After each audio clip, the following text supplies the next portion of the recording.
Hello everyone, what's up? It's me again, JunkMonster3, and yes, I know this video is very delayed. I'm actually gonna make this video and the next video simultaneously, so both of those videos are gonna be top 5 of the month for the month of January and top 5 of the month for the month of February.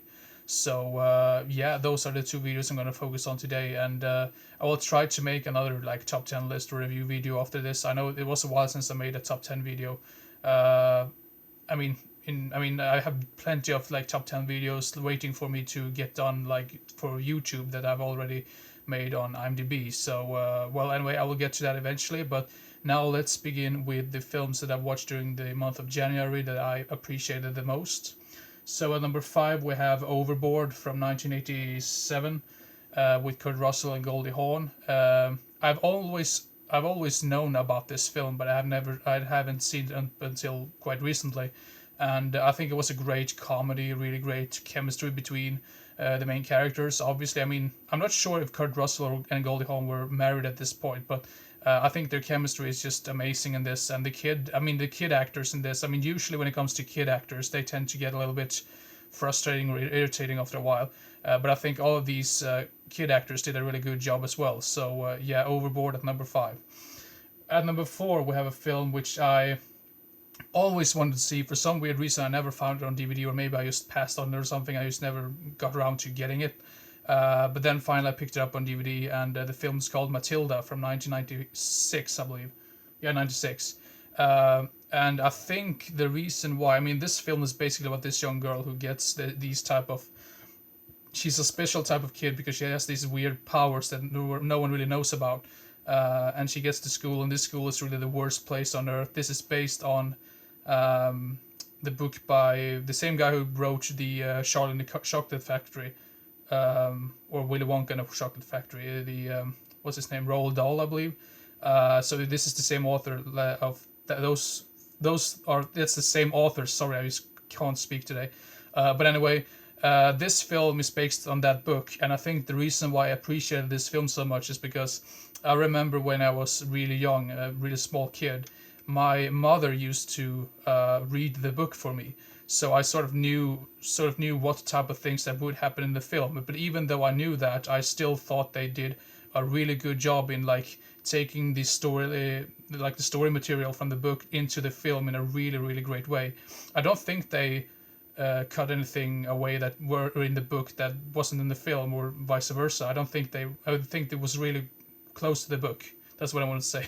But anyway, Matilda is a really great film, and really heartwarming story, and the acting and the casting is just great. So, and I think Danny DeVito was also the director of this, and he plays the father of Matilda, and he's a real asshole, but his character is meant to be like that. So, but anyway, yeah, Matilda number 4, great film. At number 3, we have the Place Beyond the Pines from 2012. Now, this film is very much a what the fuck have I, what the fuck did I just watch? Not really that way, but I mean, in the midsection of the film, it just seems like a completely other film starts. So it sort of feels like there's two different storylines that gets like interconnected with one another after the half of the time, and after a while you think, well, is this even the same film? But there's still the same characters, but it seems like there's like another timeline, if you will. So the first is like taking place in the past, and the rest of the film takes place like in the near future and whatnot. So I thought that was a really interesting concept, and usually I am not the biggest fan of Ryan Gosling as an actor, but I think he was really amazing in this. And so was Eva Mendes. She was also great as well, and Bradley Cooper. So I mean, it just seems like I'm repeating myself over and over again when it comes to these films, but really great, well written story, really original and really clever. So yeah, really great. The Place Beyond the Pines at number 3, and at number 2 we have White Fang from 1991. Now, I'm not totally sure if this is like a remake of a remake, because I think this story probably has been told like numerous of times before this film came out. So I might need to seek out the original films or whatnot. So, but this film is basically about this guy who gets, I think his family has died or something, and he goes out like on an adventure, and he gets to with these two hunters basically, and after a while he befriends this dog who is basically like half wolf, half dog. And I thought that was a really great chemistry between those two. I mean, the dog and the main character in the film.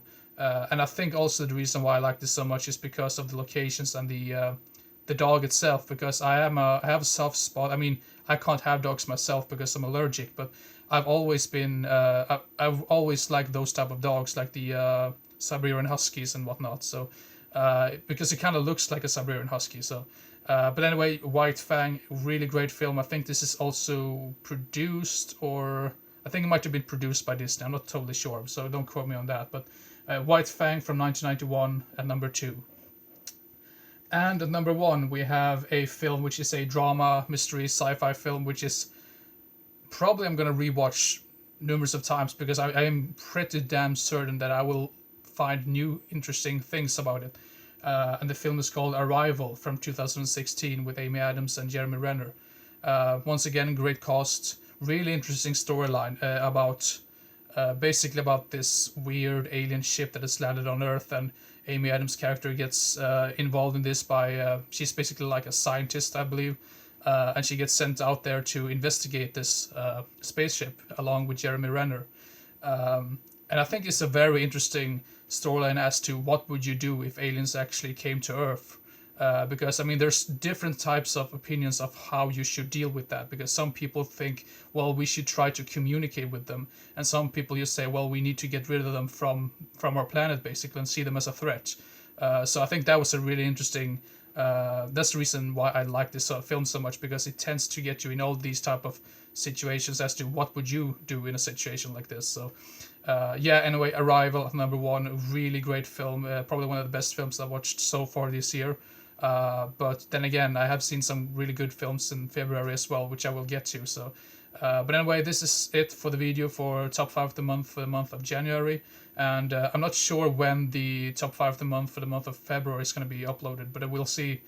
I'll probably get to that eventually. I mean, anytime soon. So, but anyway, hope you enjoyed, and yeah, keep your eyes open for the next video. So see you next time. Bye bye.